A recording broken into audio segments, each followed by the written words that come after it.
မင်္ဂလာပါဒီနေ့ကျွန်တော် Great Friendship နဲ့ရွှေဘန်းနဲ့ Authorized Dealer စာချုပ်သွားချုပ်မှာဖြစ်ပါတယ်နောက်ဆိုရင် customer တွေကကျွန်တော်တို့ရွှေဘန်းနဲ့ချိတ်ဆက်ပြီးတော့လဲကျွန်တော်တို့ဆရာကားတွေကိုအရေးကြဝယ်ယူနိုင်တော့မှာဖြစ်ပါတယ်နောက်ထပ်ဘန်းတစ်ခုထပ်တိုးတာပေါ့နော်အဲ့တော့ကျွန်တော်နဲ့တစ်ချက်လောက်လိုက်ကြည့်ပေးပါဦး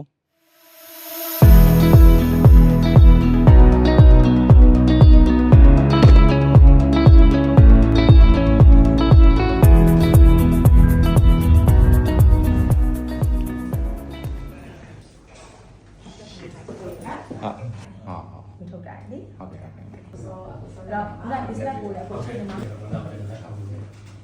အကုန်လုံးကားတွေကအခုလိုလိုလေးဟိုကခဏဒေတာကိုနေတယ်ပေါ့နော်အဲ့ဒါစာလေးပြင်းနေပြီးမဲ့ဒီစာဝါဝါပေါ့နော်ပြီးမဲ့ဒီနော်ဆိုရမှာ